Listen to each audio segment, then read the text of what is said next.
It is our essentials wow call. We are now on wow Q&A. We're starting a brand new format this week and I'm so excited. It's going to be great. And you know what? We have a guest speaker today. And that is like so exciting. We have been covering self-care. It's been huge. We've had a challenge out there with 15 days leading up to the holiday season and really just trying to get everybody taking care of themselves. And I find myself doing a little bit of all that self-care that I've been doing in the challenge every day. And so it's really just kind of exciting to see how it's begun to even transform my life in encouraging everybody here to be doing the self-care challenge. But I'm just so excited to be here, and we're transforming this now going into the end of November, going into December to be a Q&A call. Kirsten, you want to talk about that? I do, but before I do, one of the self-care challenges this week was to take a nap. And did you actually tell the group that you took a 4-hour nap? I think it was the day that it said take a nap. The reason I forgot to get everything posted was because I literally, like, my brain was dead. And I remember talking to you on the phone and going, I got to take a nap. I can't even think. And you go, okay, go take a nap. And 4 hours later, like, I looked at the clock, it said 4 o'clock. I was like, crap. Yeah. Like, I went to sleep and I was out. And it was not intentional. It was only supposed to be like the most an hour. But it was like the day was gone. It was over. It was done. That's all right. I love it. I love it that you got a full 4 hours in. Sometimes you just got to take a nap like that. And I'm glad that you got to, and you could come back and be your cheerful, joyful self. Yay. Like 7 o'clock last night, I was vacuuming the floor, scrubbing the floor. I was back to doing what I normally do. But today I took off. I didn't do much today. That's all right. Today's Sunday. We got to relax a little bit. So let's talk about the Q&A. We're going to do that here in a little bit, but in discussing what we want this call to be, everything has been a little bit like, let's see what happens. Like, okay, let's try this and see what happens. And we kind of thought that the calls would be kind of popular and attended, and then we could talk about things, and then the school community would be places where people would ask questions, but it's kind of turned out to be a little bit of the opposite. And so I think in order to just make sure that everybody has a chance to be heard and experience the interaction, we're going to make at least a portion of the WOW Weekly calls a Q&A. And here in a little bit, we'll enter to the Q&A section. I already have a couple of questions that got sent over to me through a private message, and I don't want to take any of the time away from a special guest that we have that we talked about last week. So if you weren't on the call or didn't listen to the call last week, we did a little preemptive introduction. But Tiff, why don't you go ahead and talk about that? Well, last week, part of our discussion was on how to create a keys to developing an authentic community.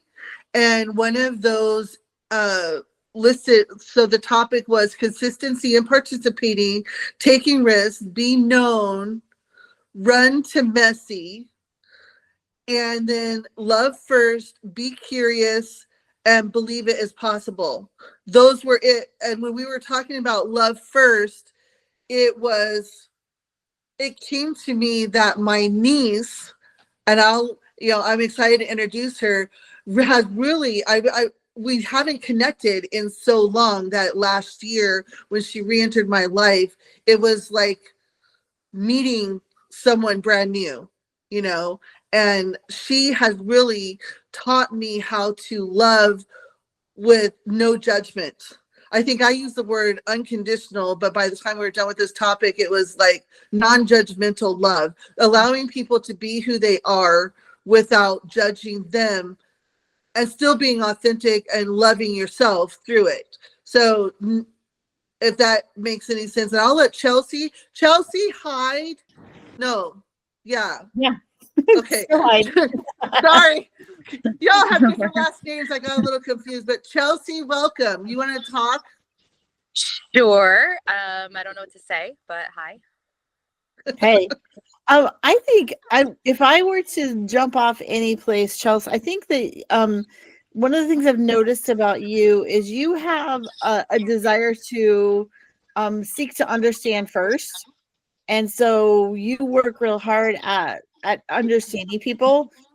My experience of you is you do a lot of personality inventory, and then from that point, you let people be themselves. And so I think that's, I can't remember what we were talking about yesterday, that I was just like, that's exactly what it is, like understanding who somebody is and letting them be themselves. So how did you come to that point? Okay, so I guess there's two things that I'd say come with that. I know that I think it's in human nature to want things to make sense. And so a lot of times when we look at other people's behavior around us, like friends, just those in our communities, we try to explain, people's behavior in ways that make sense to us.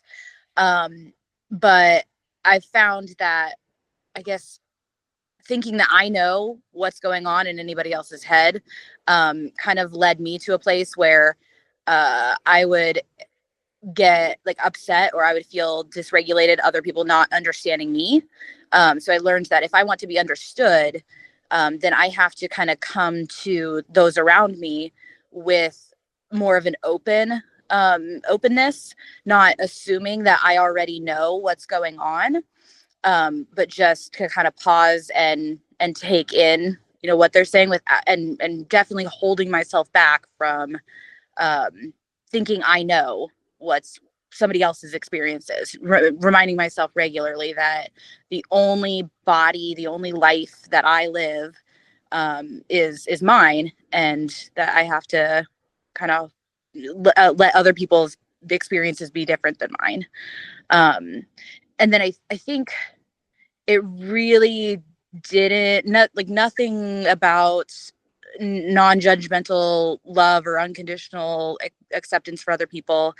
None of that was really possible until I did some of my own inner work and worked through those parts of myself that I had trouble accepting, working through, just those, my own weaknesses, things that I saw in myself as flaws, and working to accept that, like, those weaknesses are actually the things that make me maybe unique, and that other people also have those, if that makes sense. Well, I heard you on a telephone conversation just recently, and how you interact with the person on the other end of the phone is very interesting to me, because there's like no judgment. We know that when people are going through hard things, we tend to like put ourselves in the situation and we want to fix it, right? And in trying to fix it, it can come across as judgy, okay, to be honest, when we're trying to fix it. Well, you should do this or you shouldn't do that, but allowing that person to be right where they are, even if it's in the dirty and the messy and the ugly, that's something where I saw so much love come out of you in this conversation, that it could not but just flow through me as well. Yeah, I think that a lot of times trying to help others comes from our own um, uh, inability or difficulty with dealing with things we can't control, and just remembering how little control I really have over, ever since COVID. Like, there is so much during that time that we couldn't control, and you just kind of had to ride the waves of what was going on in the bigger world. And kind of I got the opportunity to learn some of that in being like a single mother during that time, and just knowing how many things I just couldn't do anything about. And so now applying that, just riding whatever waves are going on, to not try to control the things, just to like do the next thing that I can do, but not worry about the bigger things. Is, you know. Well, so Chelsea, let me ask you, and this is me. I mean, your mom, Kirsten, has been with you through your journey. Okay. I get the pleasure of being blessed with this Chelsea at the other side of the journey. And so tell me, what is it like? What was the journey like to get to where you are today? Recognizing, I think, that it is a journey, and that there is no destination really in mind. Starting to recognize for the first time in my life, kind of maybe the growing up or maturing of, oh, once I learn a thing, there are just going to be more things to learn.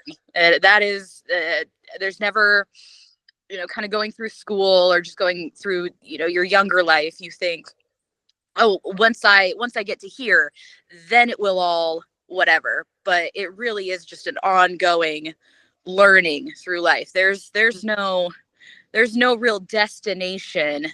But there, you can kind of start to see patterns with how it works, and like certain plateaus. And you say like on the other side, and I'm like, oh no, I feel like I'm about to go through another bit of a dark night of the soul in being in my 3rd trimester of pregnancy and about to have a newborn again. So it doesn't, is the second you start to appreciate, oh, I've learned some things and can reflect back on, how far I've come, that all that does is tell you, once you kind of start to see the patterns, is, oh, I'm about to go through that whole thing again. I so appreciate you saying that, because I was having lunch with my son this week, and we were talking about something. I go, well, I hope that by the time you're my age, that you have the opportunity to put this into place. And he goes, Mom, you've been telling me that every decade, every decade, my 20s, my third, in my teens, and now my 20s and 30s. And he's like, by the time I get to be 40, and he's like, Mom, trust me. He's like, I'm learning from you. But, the thing is I'm also learning from you guys. You guys have just been amazing at teaching me, that it's okay to remain teachable by the younger generation, because as the world evolves and changes, you guys are the ones who are going to become the next generation to teach. Does that make sense? I don't know if that makes any sense. Absolutely. But. And now becoming a mother, I realize how much I have to learn from my kids. Like, as much as you think of the role of mother being, a teacher and the ways to be an adult, but kids will teach you, just as much as any older, wiser mentor individual that you could find. So how do you see that this love, what was hold on, let me open my notes again. Kirsten, what was it? Love fairly, justly, unjust, love first. Yeah, how do you see love first and self-care? How has that helped you in your self-care? I remember specifically doing a very hard inventory of myself, of all of my like beliefs about myself or about the world.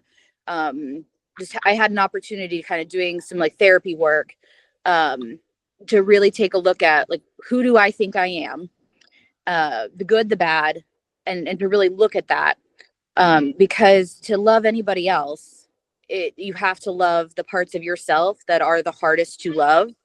All of the things that I don't like about myself, how disorganized I am, just, I don't know, personality quirks and physical things, and all of the things that are very normal and everybody has.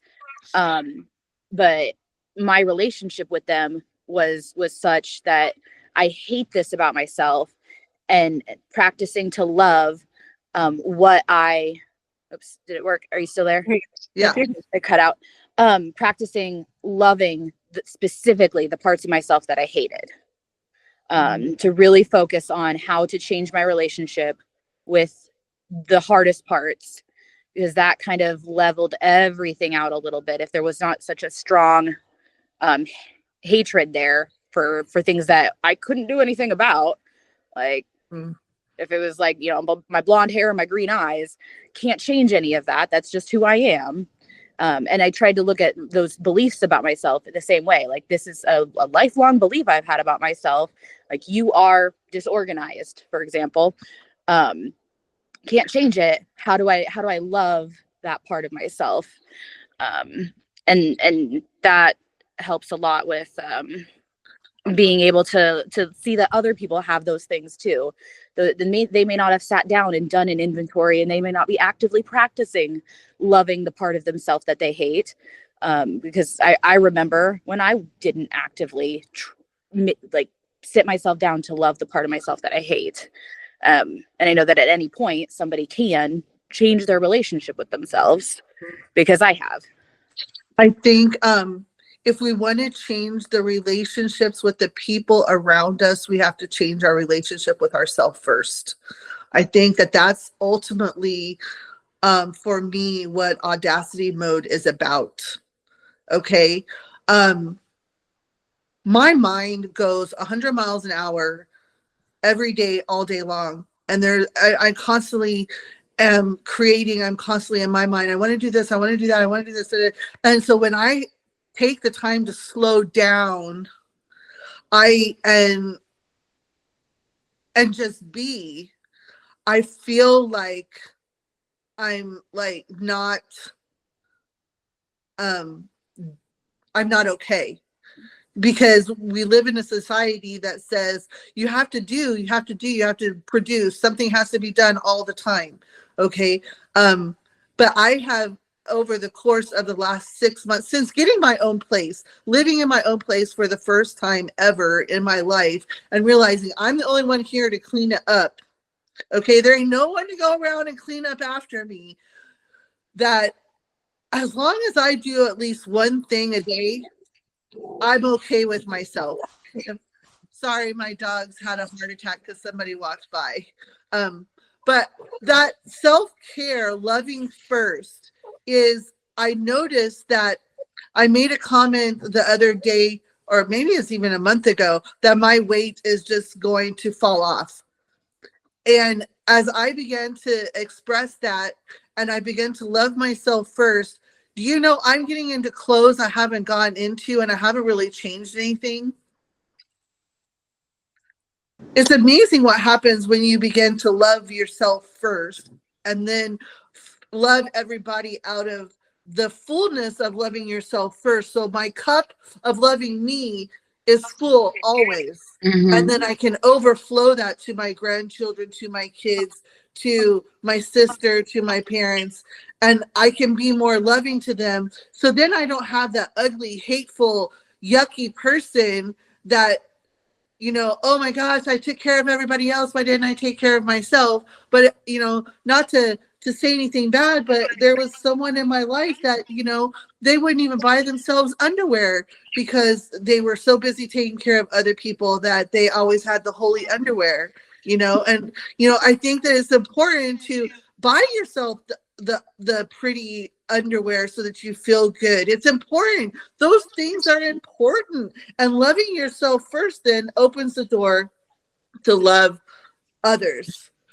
I think another thing that I remember from times when I was, I don't know, less in a place of being able to love myself and others, when I was in a different place, but recognizing that I wanted to be in a healthier place, or in a more, in a more loving, more positive place, was finding just the one little thing that worked and doing that a little more often. Like kind of what you've said, or for example, like I'd find, music that made me positive, and playing that more, even if I still was, not experiencing any benefits from it. I would recognize, oh, there's a little twinge there from this, or an audiobook or a movie, something that my soul could grasp onto, and just doing that a little bit more to try and remind myself that this is the direction we're going now. This is where I'm going to point the compass, is towards this type of thing. Finding something that is easier. If you can't, go buy yourself new underwear today for whatever reason, you can't, make that leap. Finding something that does at least point you in that direction that is helpful. Correct. Well, we got about 10 minutes, and I think this turning into a Q&A call, I got to do those Q&As with Chelsea today, and that's kind of cool. I am looking forward to adding more people to this call as we continue, and you guys get to do the Q&A. And anyone, I don't always have the answer. Kirsten doesn't always have the answer. And I think that was so important, that having Chelsea have answers. I mean, I really was so blessed with what you had to say, Chelsea. I'm so proud of you and the woman and mother and niece that you are today. I just want you to know that. Thank you. And I think this is why I've been so excited about what you guys are doing. Because I could see this being very easy for anybody to get in on. There's lots of examples of, moms on Facebook groups that I'm friends with that just need a place where they can hear other people having similar experiences with, self-improvement and searching for that ability to be who they are. That just, these types of things would be very easy to access. And so I'm like, okay, well, I got to go first if I'm going to be telling other people that they should check this out too. So, hey, Sissy, go ahead. Your turn to talk. I love that soundbite. That looks like a reel for Facebook or Instagram. I love that. Yeah, I might have to do that short clip, huh? Yeah, love that.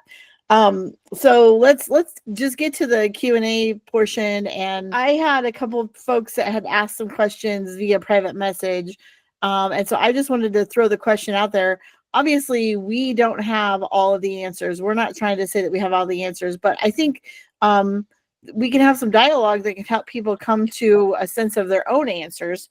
And so the first question that came through the private message was, what's the most important aspect of self-care? That was what's going to be, if I'm going to choose one thing to do, what's the most important aspect?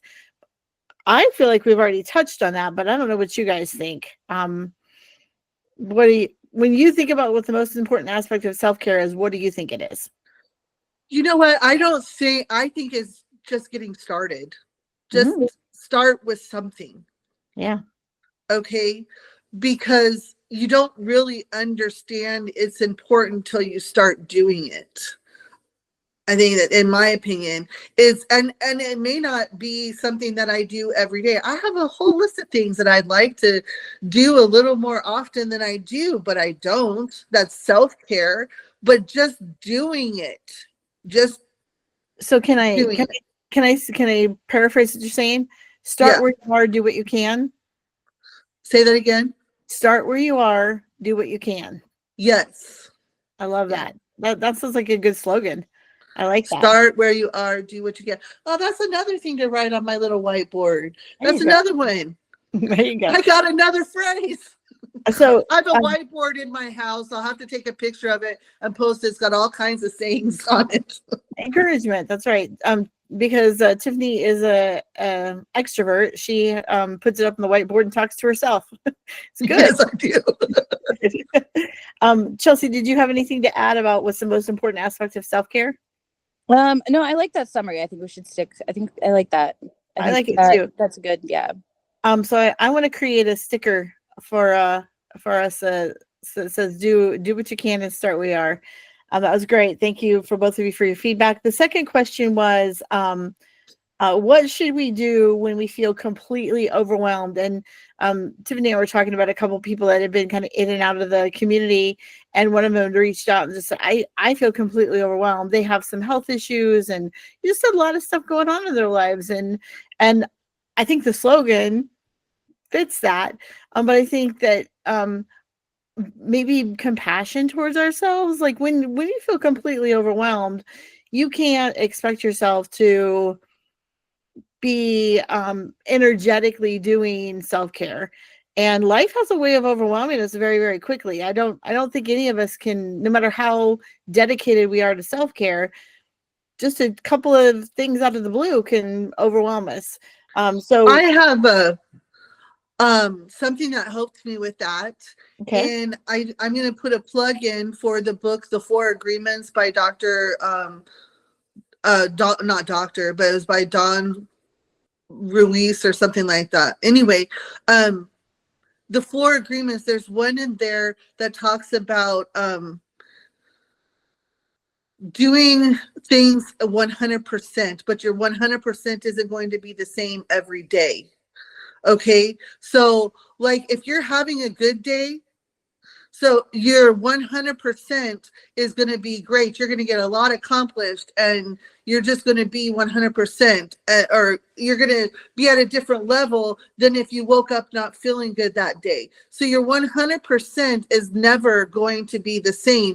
But when we set expectations for ourselves, we always have the same expectation, and it never moves. And our expectation, when I learned that my expectations need to be movable based upon how I'm feeling and what's going on in my life, it really did help change being quote unquote overwhelmed. Because I mean, I still get that feeling, but even not as much today as I did, years ago when I read this book, because it helped me see it in a different light. Cool. I like that. When we do the video, hopefully you can put the book up and It'll be there. Reference, so people have a reference for it. That's all the Q&A questions. We have about 3 minutes left. I don't know if everybody knows that we have posted the self-care course. Yeah. Yes, the self-care course is out there. You have to be at level two to get to the self course. And how do you get to level 2, Kirsten? Do you know? You have to comment and like other people's Chelsea, are you participation. at level 2? No. Level 2. I was like, does it mean I have to actually go through the orientation one? Because I remember reading some of it, but I don't think I finished it. Yeah. Well, and that's the other thing. When you're going through the courses, there's a little checkbox, and in order to get the credit for going through it, you have to check the box. I was at level 1 for a while because I forgot to check the box. Not only did I produce them, I went in and looked at them as a participant. I'm like, I haven't checked my own boxes. There's a little checkbox you have to do. But really, it is about participating. So to get to that level 2, it's about interacting and giving people comments and encouragement. And that's what I love about this whatever community, is that participation is a big deal. You don't have to participate every day, but you do have to do some participation in order to move on. So I am looking for feedback on the self-care course. I didn't shoot for perfection. I shot for, let's get the information out and let's look at it. There's always ways to improve, always, and I'm always about improving. But once we get there, if people have taken the course and want to give feedback or how it's impacted them, we'd love to hear that. So and then next week's focus, Tiffany, do you have a focus for next week? Or are we staying on the self-care? I think we should stay on self-care. I think some things are coming up during the week, and we are getting closer to that holiday transition. I think the month self-care November, that's perfect. Making sure we're taking care of ourselves, and then doing December would be, we'd always find something else. But I definitely want to say self-care. Maybe we'll, besides love first, maybe we'll choose a different topic. But I think as the week goes on, that's how we choose our topic, because this isn't about what we want. It's what is the community showing for us. I don't want it to be about what I choose. I want to see what's the community picking, and what is the hot topic coming from the community. Yep. Love it. It all sounds great.